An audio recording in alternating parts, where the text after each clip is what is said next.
नमस्कार। आज हम एक ऐसे विषय पर बात करने वाले हैं जिसने सचमुच हमारी आज की दुनिया की शक्ल तय की है। जी हाँ। मेरा मतलब है पूंजीवादी औद्योगिकरण। ये सुनने में शायद थोड़ा भारी लगे, पर यकीन मानिए ये सिर्फ इतिहास की बात नहीं है। बिल्कुल नहीं, ये आज भी हर पल हमारी अर्थव्यवस्था को, हमारे समाज को, यहाँ तक कि हमारी रोजमर्रा की जिंदगी को प्रभावित कर रहा है। और इस अहम विषय को समझने के लिए हम अपने स्रोत यूनिट 9 कैपिटलिस्ट इंडस्ट्रियलाइजेशन इसके मुख्य बिंदुओं पर गहराई से चर्चा करेंगे। हाँ, और ये चर्चा खास तौर पर यूपीएससी की तैयारी कर रहे अभ्यर्थियों के लिए बहुत महत्वपूर्ण होने वाली है। विश्व इतिहास, अर्थव्यवस्था, सामाजिक बदलाव, इन सब को समझने के लिए पूंजीवादी औद्योगिकरण की समझ एक बुनियाद की तरह है। सही कहा। तो इस चर्चा से हम उम्मीद करते हैं कि पूंजीवाद क्या है, पूंजी किसे कहते हैं, औद्योगिकरण के अलग-अलग दौर कैसे रहे, और हाँ, एडम स्मिथ और कार्ल मार्क्स जैसे जो बड़े विचारक हुए उनकी बुनियादी सोच क्या थी, ये सब स्पष्ट हो जाएगा। जी, कोशिश यही रहेगी कि इसे सरल और दिलचस्प तरीके से समझा जाए। तो चलिए शुरू करते हैं। सबसे पहला सवाल, और शायद सबसे बुनियादी भी, ये जो शब्द है पूंजीवाद या कैपिटलिज्म, इसे परिभाषित करना, मतलब इसकी एक पक्की डेफिनेशन देना इतना मुश्किल क्यों माना जाता है? ऐसा क्यों है? संदर्भ 9.1। ये एक बहुत अच्छा सवाल है। देखिए, मुश्किल इसलिए है क्योंकि पूंजीवाद कोई एक बनी बनाई चीज नहीं है जो हमेशा से एक जैसी रही हो। इस समय के साथ अलग अलग जगहों पर लगातार विकसित हुआ है, बदला है। अच्छा, मतलब ये स्टैटिक नहीं है? बिल्कुल नहीं।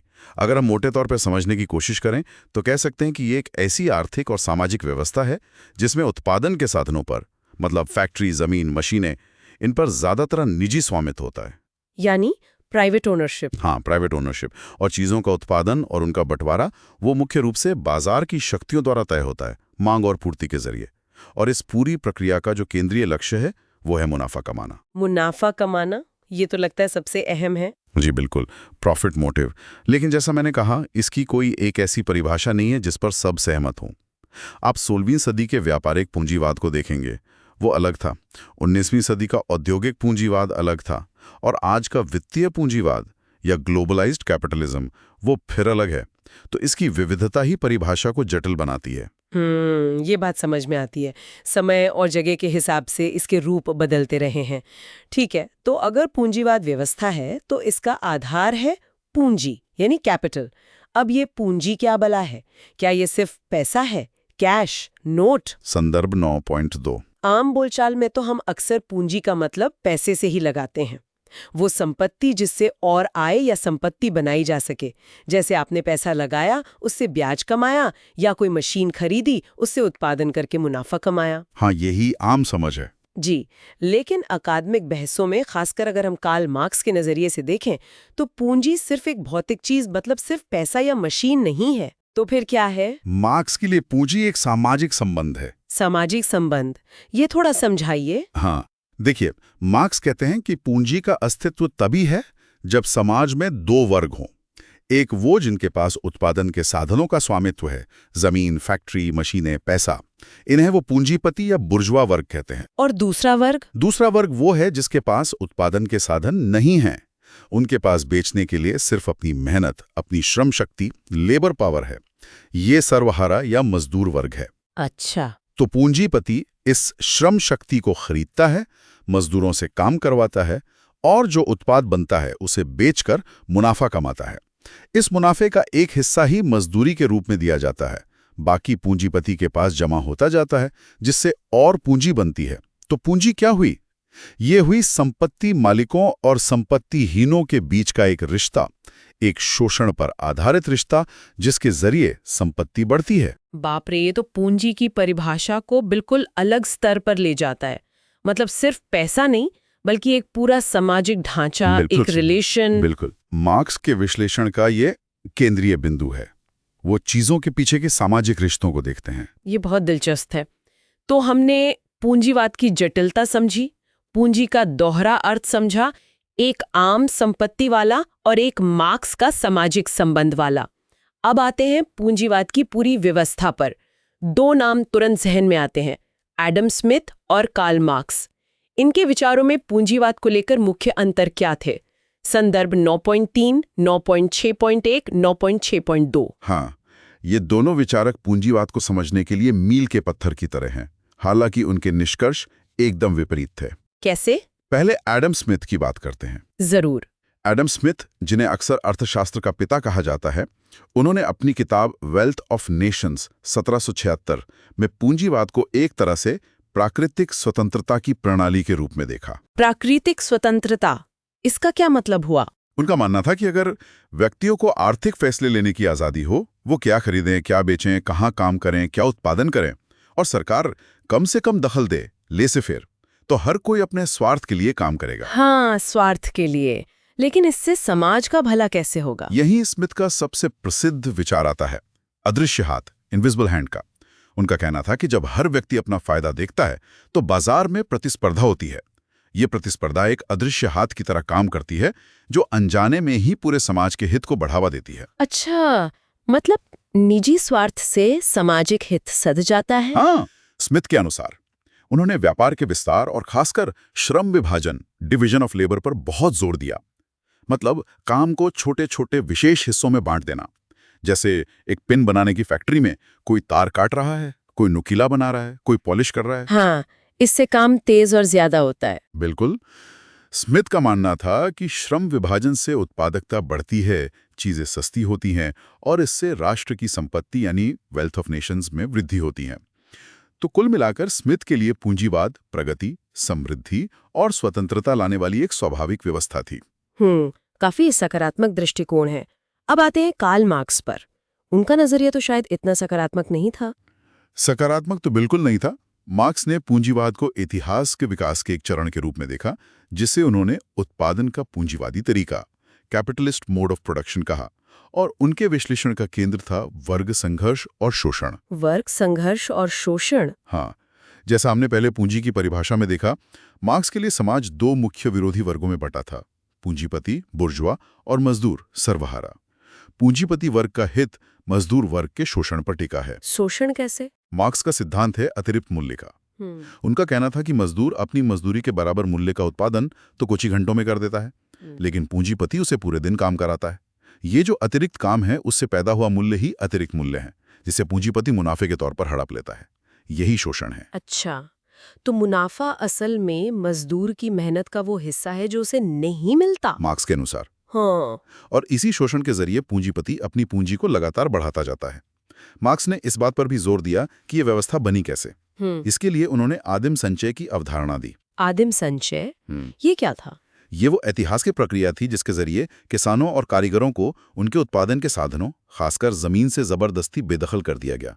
जैसे ब्रिटेन में बाड़बंदी हुई, जहां सामुदायिक जमीनों पर निजी कब्जा कर लिया गया। हाँ, सुना है इसके बारे में। तो जमीन छिन जाने के बाद ये लोग क्या करते?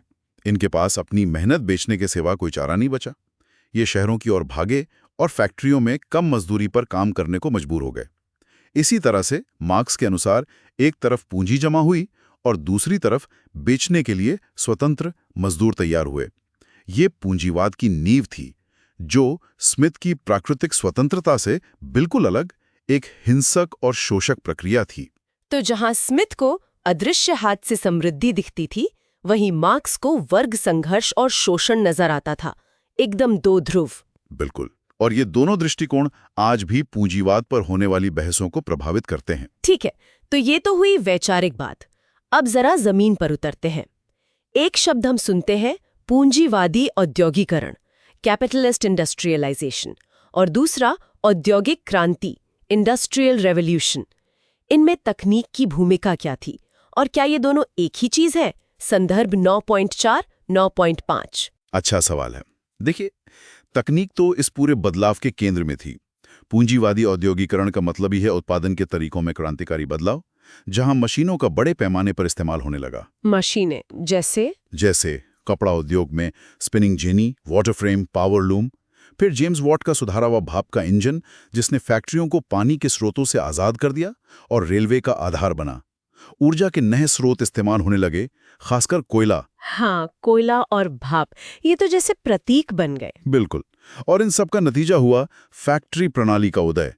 पहले उत्पादन घरों में या छोटी वर्कशॉप्स में बिखरा हुआ था, अब वो बड़ी बड़ी फैक्ट्रियों में केंद्रित हो गया, जहां मजदूर एक साथ मशीनों पर काम करते थे उत्पादन कई गुना बढ़ गया।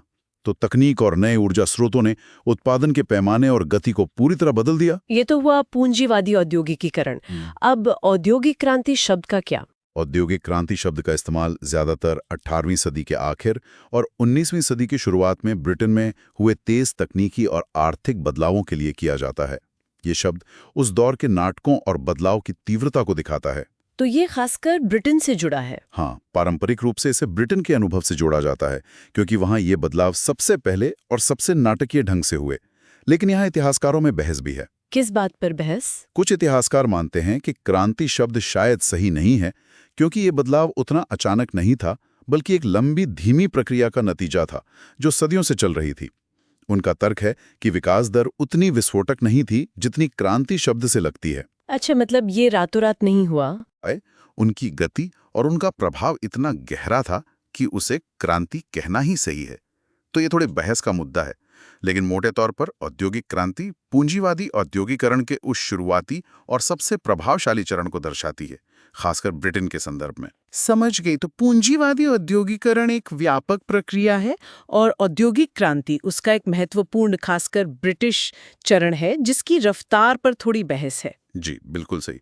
और एक और चीज, जो प्रोटो इंडस्ट्रियलाइजेशन सिद्धांत संदर्भ 9.6.2 नोट स्रोत में या मार्क्स के उपखंड में नहीं है, लेकिन विषय से संबंधित है, से जुड़ती है, वो ये कि फैक्ट्री आने से पहले भी खासकर ग्रामीण इलाकों में बड़े पैमाने पर घरेलू उत्पादन होता था। घरेलू उत्पादन मतलब घरों में? हाँ, व्यापारी कच्चा माल ग्रामीण कारीगरों को देते थे, वो अपने घरों में सामान तैयार करते थे और व्यापारी उसे ले जाके बेचते थे।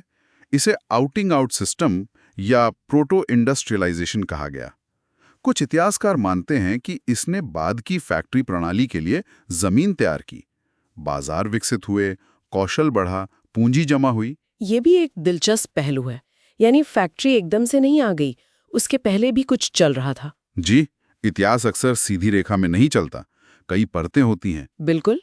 और इमैनुअल वॉलेस्टीन का विश्व प्रणाली सिद्धांत, वर्ल्ड सिस्टम्स थ्योरी, संदर्भ 963 भी तो इसी वैश्विक तस्वीर को समझने की कोशिश करता है ना? हाँ, वॉलेस्टीन का नजरिया थोड़ा अलग है। वो पूंजीवाद को किसी एक देश की कहानी नहीं, बल्कि एक वैश्विक विश्व अर्थव्यवस्था, वर्ल्ड इकोनॉमी के रूप में देखते हैं, जो 16वीं सदी से ही विकसित हो रही थी। विश्व अर्थव्यवस्था। जी, इसमें कोर यानी केंद्र के देश होते हैं जो ज्यादा विकसित और ताकतवर होते हैं, जैसे पश्चिमी यूरोप। फिर एक पेरिफेरी यानी परिधि के देश होते हैं जो कम विकसित होते हैं और जिनका काम कोर के लिए कच्चा माल और सस्ता श्रम उपलब्ध कराना होता है, जैसे उपनिवेश। और बीच में होते हैं सेमी पेरिफेरी वाले देश। तो ये एक तरह का वैश्विक श्रम विभाजन हुआ? हाँ, और ये रिश्ता असमान होता है। कोर देश पेरिफेरी का शोषण करके और समृद्ध होते जाते हैं। वॉलरस्टीन के अनुसार पूंजीवाद शुरू से ही एक वैश्विक प्रणाली रही है और किसी एक देश का औद्योगिकीकरण इसी वैश्विक संदर्भ में समझा जाना चाहिए। ये तो पूंजीवाद को एक बिल्कुल ही बड़े कैनवस पर देखने जैसा है, सिर्फ एक देश नहीं, पूरी दुनिया। जी, ये मैक्रो लेवल का विश्लेषण है जो देशों के बीच की असमानता और निर्भरता पर जोर देता है। बहुत जरूरी दृष्टिकोण है ये भी। चलिए अब वापस देशों पर आते हैं। आपने कहा कि औद्योगिक क्रांति खासकर ब्रिटेन से जुड़ी है, तो क्या सभी देशों में औद्योगिकरण का रास्ता एक जैसा ही था? ब्रिटेन, फ्रांस और जर्मनी के अनुभव कैसे अलग थे? संक्षेप में बताइए। संदर्भ 9.7। नहीं, बिल्कुल एक जैसा नहीं था। हर देश के अपने हालात, अपनी चुनौतियां, अपने संसाधन थे और उसी हिसाब से उनके रास्ते भी अलग अलग बने। जैसे ब्रिटेन का रास्ता कैसा था? ब्रिटेन, जैसा हमने कहा, पहला देश था। वहां ये प्रक्रिया तुलनात्मक रूप से धीमी, क्रमिक और ज्यादातर निजी प्रयासों से आगे बढ़ी। सरकार की भूमिका कम थी। वहां कृषि क्रांति पहले हो चुकी थी, जिसने औद्योगिकीकरण के लिए अतिरिक्त श्रम और पूंजी मुहैया कराई। कपड़ा उद्योग और कोयला, लोहा शुरुआत में बहुत महत्वपूर्ण थे। तो ब्रिटेन का रास्ता ऑर्गेनिक था, कह सकते हैं? हाँ, एक हद तक। अब फ्रांस को देखिए। फ्रांस में ब्रिटेन की तरह कोयले के बड़े भंडार नहीं थे। अच्छा, ये तो बड़ी कमी थी। जी, इसलिए वहां जल शक्ति पर निर्भरता ज्यादा रही। फ्रांस में कृषि ज्यादा पिछड़ी हुई नहीं थी और किसानों का जमीन पर अधिकार ज्यादा मजबूत था। इसलिए ब्रिटेन की तरह बड़ी संख्या में मजदूर गांव छोड़कर शहरों में नहीं आए। तो लेबर सप्लाई कम थी। हाँ, और पूंजी भी कम उपलब्ध थी। नतीजा ये हुआ कि फ्रांस में औद्योगिकरण धीमा रहा। वहां भारी उद्योगों के बजाय छोटे लग्जरी सामान बनाने वाले उद्योग ज्यादा पनपे। सरकार की भूमिका ब्रिटेन से थोड़ी ज्यादा थी, लेकिन जर्मनी जितनी नहीं। तो फ्रांस का रास्ता अलग था। अब जर्मनी, सुना है वहां तो बहुत तेजी से हुआ। हाँ, जर्मनी ने शुरुआत देर से की, 19वीं सदी के मध्य के बाद, लेकिन एक बार शुरू हुआ तो बहुत तेजी से पकड़ा। जर्मनी के पास कोयले और लोहे के अच्छे भंडार थे, खासकर रूर घाटी में। और क्या अलग था वहां? 1871 में एकीकरण के बाद राज्य ने औद्योगिकीकरण में बहुत सक्रिय भूमिका निभाई। राज्य ने कैसे मदद की? शिक्षा प्रणाली को सुधारा, तकनीकी शिक्षा पर जोर दिया, रेलवे का तेजी से विकास किया, और सबसे खास बात थी जर्मनी के बैंकों की भूमिका। बैंकों की? जी, जर्मन बैंकों ने उद्योगों को, खासकर भारी उद्योगों जैसे स्टील, रसायन, बिजली, इनको लंबी अवधि के लिए बड़ी मात्रा में कर्ज दिया। यह ब्रिटेन और फ्रांस में उतना नहीं था। इसके अलावा जर्मनी में कार्टेल्स यानी उद्योगों के बड़े बड़े समूह बन गए, जो आपस में मिलकर कीमतें तय करते थे और प्रतिस्पर्धा कम करते थे। अच्छा, तो बैंक और कार्टेल का गठजोड़ था। बिल्कुल। इस सब की वजह से जर्मनी बहुत तेजी से एक बड़ी औद्योगिक ताकत बन गया और ब्रिटेन को चुनौती देने लगा। तो आप देख सकते हैं, ब्रिटेन का रास्ता निजी पहल वाला, फ्रांस का धीमा और छोटे उद्योगों वाला, और जर्मनी का देर से शुरू होकर राज्य और बैंकों की मदद से तेज गति वाला। तीनों बहुत अलग थे। वाकई ये दिखाता है कि इतिहास में कोई एक मॉडल सब पर लागू नहीं होता। स्थानीय परिस्थितियां बहुत मायने रखती हैं। अच्छा, आपने ब्रिटेन के संदर्भ में कृषि क्रांति का जिक्र किया। जरा कृषि और औद्योगिकीकरण के रिश्ते पर थोड़ा और विस्तार से बताएं, खासकर इन तीनों देशों ब्रिटेन, फ्रांस और जर्मनी के संदर्भ में। संदर्भ 9.8। हाँ, कृषि की भूमिका बहुत महत्वपूर्ण थी, हालांकि तीनों देशों में अलग अलग तरह से। ब्रिटेन में कैसे? ब्रिटेन में, जैसा मैंने कहा, औद्योगिकरण से पहले ही एक कृषि क्रांति हो चुकी थी। 17वीं 18वीं सदी में नई तकनीकें आईं, फसल चक्र बदले, और सबसे जरूरी, बाड़बंदी हुई। हाँ, वो जमीन घेरने वाली बात। जी, इससे खेती ज्यादा व्यावसायिक और कुशल हो गई। उत्पादन बढ़ा, जिससे शहरों की बढ़ती आबादी का पेट भरा जा सका। लेकिन इसका दूसरा पहलू ये था कि बहुत से छोटे किसान और खेतीहर मजदूर जमीन से बेदखल हो गए। यही लोग फिर फैक्ट्रियों के लिए सस्ता श्रम बने। साथ ही जमींदारों ने खेती से जो मुनाफा कमाया, उसका कुछ हिस्सा उद्योगों में भी लगाया। तो ब्रिटेन में कृषि ने औद्योगिकीकरण को मजबूत आधार दिया। तो वहां कृषि ने मदद की। फ्रांस में क्या हुआ? फ्रांस में स्थिति अलग थी। फ्रांसीसी क्रांति 1789 के बाद किसानों को जमीन पर ज्यादा अधिकार मिल गए थे। जमीन छोटे छोटे टुकड़ों में बटी हुई थी। तो बाड़बंदी जैसा कुछ नहीं हुआ? नहीं, उतना नहीं। इसका नतीजा ये हुआ कि किसान अपनी जमीन से बंधे रहे। वो आसानी से गांव छोड़कर शहर जाने को तैयार नहीं थे। इससे उद्योगों के लिए श्रम की आपूर्ति सीमित रही। साथ ही कृषि उतनी व्यावसायिक नहीं हो पाई, तो उससे उद्योगों के लिए ज्यादा पूंजी भी नहीं निकली।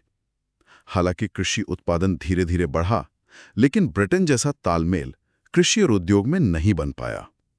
इसने फ्रांस के धीमे औद्योगिकरण में भूमिका निभाई। तो वहां कृषि एक तरह से बाधा भी बनी। हाँ, कह सकते हैं कि उसने औद्योगिकरण की गति को धीमा किया। अब जर्मनी की बात करें तो वहां स्थिति फिर अलग थी। जर्मनी के पूर्वी हिस्सों जैसे प्रशिया में बड़े जमींदार जंकस थे, जिनकी बड़ी बड़ी जागीरें थीं।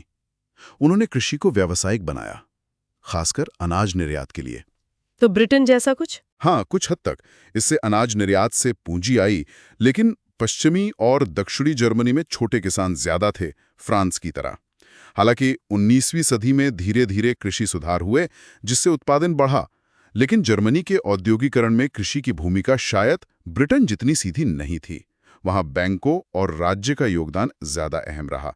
पर हाँ, कृषि ने बढ़ती आबादी को खिलाया और कुछ श्रम भी मुहैया कराया। तो तीनों जगह कृषि का रोल अलग अलग रहा, कहीं सहायक, कहीं थोड़ा बाधक, कहीं मिला जुला। जी बिल्कुल। ये दिखाता है कि औद्योगिकरण सिर्फ फैक्ट्रियों की कहानी नहीं है, उसका खेती किसानी से भी गहरा नाता है। सही बात है। चलिए अब थोड़ा व्यक्तियों पर आते हैं। इस पूरी कहानी में एक अहम किरदार है पूंजीवादी उद्यमी, कैपिटलिस्ट एंटरप्रेन्योर। ये कौन होता है, इसका क्या रोल है, और मैक्स वेबर और जोसेफ शुम्पीटर जैसे विचारकों ने इसे कैसे देखा? संदर्भ 9.9। उद्यमी यानी एंटरप्रेन्योर, ये वो व्यक्ति है जो इस पूरी पूंजीवादी व्यवस्था में एक तरह से इंजन का काम करता है। इंजन का काम कैसे? किसी नए उत्पाद या नई तकनीक या नए बाजार की संभावना देखता है और फिर मुनाफा कमाने के लिए जोखिम उठाता है।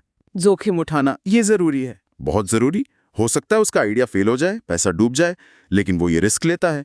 वो सिर्फ मैनेजर नहीं है जो बनी बनाई चीज चला रहा है, वो कुछ नया रच रहा है, नवाचार, इनोवेशन कर रहा है। तो नवाचार या इनोवेशन इसका मुख्य काम है? हाँ, ये एक बहुत महत्वपूर्ण पहलू है। अब आपने वेबर और शुम्पीटर का जिक्र किया। दोनों ने उद्यमी को बहुत अहमियत दी, पर थोड़े अलग नजरिए से। पहले वेबर की बात करें, उनका क्या कहना था? मैक्स वेबर ने अपनी प्रसिद्ध किताब the Protestant ethic and the spirit of capitalism में एक दिलचस्प तर्क दिया। उन्होंने देखा कि यूरोप में शुरुआती पूंजीपति और उद्यमी ज्यादातर प्रोटेस्टेंट, खासकर कैल्विनिस्ट संप्रदाय के लोग थे। हाँ, ये तो अजीब बात है। धर्म कैसे क्या लेना देना? वेबर का तर्क था कि प्रोटेस्टेंट नैतिकता में कुछ ऐसी बातें थीं जिन्होंने अनजाने में पूंजीवादी भावना, स्पिरिट ऑफ कैपिटलिज्म को बढ़ावा दिया। जैसे कड़ी मेहनत करना, समय बर्बाद न करना, ईमानदारी से काम करना और पैसा कमाकर उसे फिजूल खर्ची में उड़ाने के बजाय बचाना और वापस काम में लगाना। अच्छा, मतलब धार्मिक मान्यताओं ने आर्थिक व्यवहार को प्रभावित किया। वेबर के अनुसार हाँ, उनका मानना था कि ये गुण कड़ी मेहनत, बचत, निवेश एक सफल उद्यमी बनने के लिए जरूरी थे। तो उन्होंने उद्यमी के उदय को एक खास तरह की धार्मिक सांस्कृतिक पृष्ठभूमि से जोड़ा। हालांकि यह सिद्धांत काफी विवादास्पद भी रहा है। दिलचस्प है, पर विवादित भी। अब शुम्पीटर ने उद्यमी के बारे में क्या कहा? जोसेफ शुम्पीटर ने उद्यमी को पूंजीवादी विकास का असली हीरो माना। उनके लिए उद्यमी का मुख्य काम था नवाचार। इनोवेशन। नवाचार मतलब नई खोजें। सिर्फ नई खोजें नहीं, शुम्पीटर के लिए नवाचार का मतलब था उस खोज को व्यावसायिक रूप से सफल बनाना। जैसे कोई नई तकनीक लाना, कोई नया उत्पाद बाजार में उतारना, उत्पादन का कोई नया तरीका खोजना, कोई नया बाजार ढूंढना या उद्योग को नए तरीके से संगठित करना। तो आइडिया को बिजनेस में बदलना। बिल्कुल। और शुम्पीटर ने एक और महत्वपूर्ण बात कही, रचनात्मक विनाश। रचनात्मक विनाश, ये कैसा शब्द है? उनका कहना था कि उद्यमी जब कोई नया नवाचार लाता है तो वो पुरानी तकनीकों, पुराने उत्पादों, पुरानी कंपनियों को बाजार से बाहर कर देता है। ये विनाश है, लेकिन ये रचनात्मक है, क्योंकि इसी से अर्थव्यवस्था आगे बढ़ती है, विकसित होती है। जैसे कारों ने घोड़ा गाड़ी का धंधा चौपट कर दिया या स्मार्टफोन ने कई पुरानी चीजों को बदल दिया। हाँ, ये तो हम आज भी देखते हैं। तो शुम्पीटर के लिए उद्यमी वो गतिशील शक्ति है जो लगातार पुरानी चीजों को तोड़कर नई चीजें बनाता है और पूंजीवाद को आगे बढ़ाता है। तो वेबर ने उद्यमी को सांस्कृतिक जड़ों से जोड़ा और शुम्पीटर ने उसे नवाचार और आर्थिक गतिशीलता का केंद्र माना। जी, दोनों ही उद्यमी की भूमिका को बहुत अहम मानते थे। ठीक है। अब इस नए पूंजीपति वर्ग, इन उद्यमियों के साथ एक नई संस्कृति भी उभरी, जिसे बुर्जुआ संस्कृति कहा जाता है। ये क्या थी? ये पुरानी अभिजात वर्गीय संस्कृति से कैसे अलग थी? संदर्भ 9-देश। हाँ, बुर्जुआ संस्कृति का उदय पूंजीवाद के साथ साथ हुआ। ये उस नए मध्यवर्ग की संस्कृति थी जो व्यापार, उद्योग और प्रोफेशन से जुड़ा था। ये पुराने जमींदार अभिजात वर्ग से बहुत अलग थी। कैसे अलग थी? देखिए, पुरानी अभिजात संस्कृति जन्म, खानदान, विरासत और शानो शौकत पर आधारित थी। वहाँ काम करने को, खासकर हाथ से काम करने को, नीची नज़र से देखा जाता था। फुर्सत और दिखावा अहम था। और बुर्जुआ संस्कृति? बुर्जुआ संस्कृति इसके विपरीत थी। इसमें मेहनत, हार्डवर्क, अनुशासन, डिसिप्लिन, समय की पाबंदी, पंक्चुअलिटी और मितव्ययिता, थ्रिफ्ट, सेविंग जैसे मूल्यों पर जोर था। यहाँ जन्म या खानदान से ज्यादा व्यक्तिगत योग्यता, शिक्षा और अपनी मेहनत से हासिल की गई सफलता को महत्व दिया जाता था। तो ये ज्यादा प्रैक्टिकल और तर्कसंगत थी। हाँ, तर्कसंगतता, रैशनैलिटी और हिसाब किताब, कैलकुलेशन इसकी केंद्र में थे। बिजनेस चलाना है तो हिसाब रखना पड़ेगा, नफा नुकसान देखना पड़ेगा। भावना या परंपरा से ज्यादा तर्क और फायदे को देखा जाता था। और परिवार, घर वगैरह का क्या? परिवार का महत्व था, लेकिन वो अभिजात वर्ग की तरह वंश परंपरा बढ़ाने का जरिया कम और एक निजी भावनात्मक इकाई ज्यादा बन गया।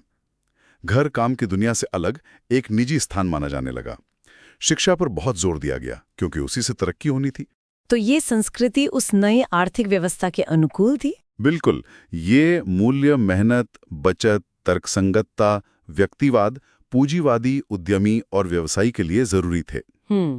इस संस्कृति ने पूंजीवाद के विकास में मदद की और पूंजीवाद ने इस संस्कृति को और मजबूत किया।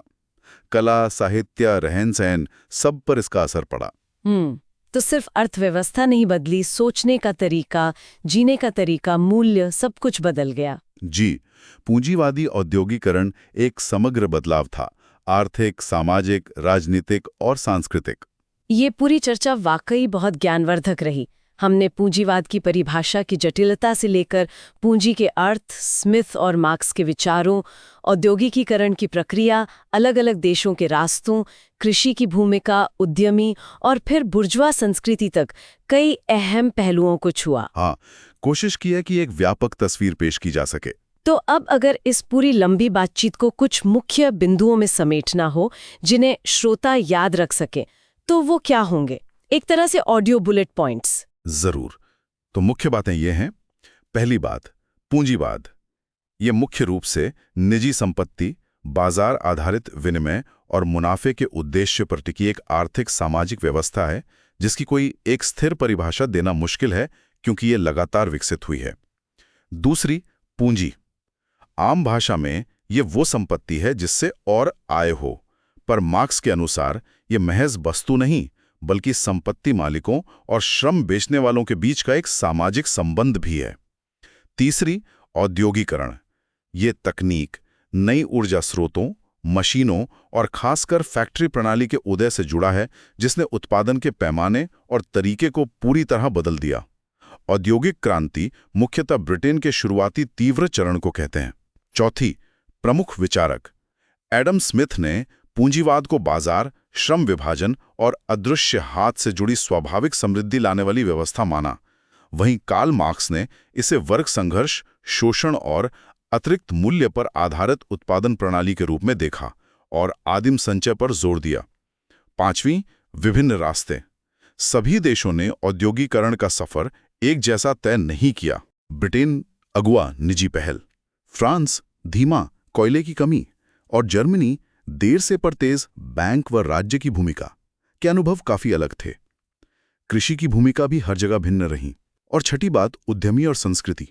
पूंजीवादी उद्यमी जोखिम लेने वाला, नवाचार करने वाला व्यक्ति है। वेबर ने इसे प्रोटेस्टेंट नैतिकता से, शुम्पीटर ने रचनात्मक विनाश से जोड़ा। इसके साथ ही एक नई बुर्जुआ संस्कृति उभरी जो मेहनत, तर्क, बचत और व्यक्तिगत उपलब्धि पर जोर देती थी, पुरानी अभिजात संस्कृति के विपरीत। बहुत बढ़िया तरीके से आपने इसे समेटा है। ये मुख्य बिंदु निश्चित रूप से सहायक होंगे। तो निष्कर्ष के तौर पर हम कह सकते हैं कि पूंजीवादी औद्योगिकरण एक बेहद जटिल, बहुआयामी और सच कहें तो उथल-पुथल वाली प्रक्रिया रही है जिसने हमारी आज की दुनिया को वो रूप दिया है जिसमें हम जी रहे हैं। बिल्कुल, और इसीलिए यूपीएससी परीक्षा की नजरिए से इसकी गहरी समझ इतनी जरूरी है। ये सिर्फ इतिहास का एक चैप्टर नहीं है, ये आज की अर्थव्यवस्था, समाज, राजनीति और अंतर्राष्ट्रीय संबंधों को समझने की कुंजी है। ये दिखाता है कि कैसे आर्थिक बदलाव सामाजिक संरचनाओं, राजनीतिक शक्तियों और यहाँ तक कि हमारे मूल्यों और संस्कृति को भी प्रभावित करते हैं। सही कहा। तो हम उम्मीद करते हैं कि इस चर्चा से श्रोताओं को इस महत्वपूर्ण विषय को समझने में मदद मिली होगी और वो इसके विभिन्न पहलुओं पर और गहराई से सोचने और जानने के लिए प्रेरित हुए होंगे। जी हाँ। और जाते जाते श्रोताओं के लिए एक विचारणीय प्रश्न छोड़ जाते हैं। पूंजीवाद ने निसंदेह अभूतपूर्व तकनीकी प्रगति और भौतिक समृद्धि पैदा की है, लेकिन इसके साथ ही असमानता, पर्यावरण की चुनौतियां और समय समय पर आने वाले आर्थिक संकट भी जुड़े रहे हैं। सवाल यह है कि क्या भविष्य में पूंजीवाद इन आंतरिक अंतर्विरोधों और चुनौतियों का समाधान ढूंढ पाएगा या हमें किसी नई व्यवस्था की ओर देखना होगा? इस पर जरूर सोचेगा। बिल्कुल। और अगर श्रोताओं को ये विश्लेषण, ये बातचीत उपयोगी लगी हो तो हमारे YouTube चैनल सुन लो यूपीएससी को लाइक करना, शेयर करना और सब्सक्राइब करना ना भूलें। हाँ, आपके सब्सक्राइब करने से हमें हौसला मिलता है। और अपनी राय, अपने सवाल या सुझाव नीचे कमेंट्स में जरूर लिखें। हमें आपके फीडबैक का इंतजार रहेगा। जरूर। धन्यवाद। धन्यवाद।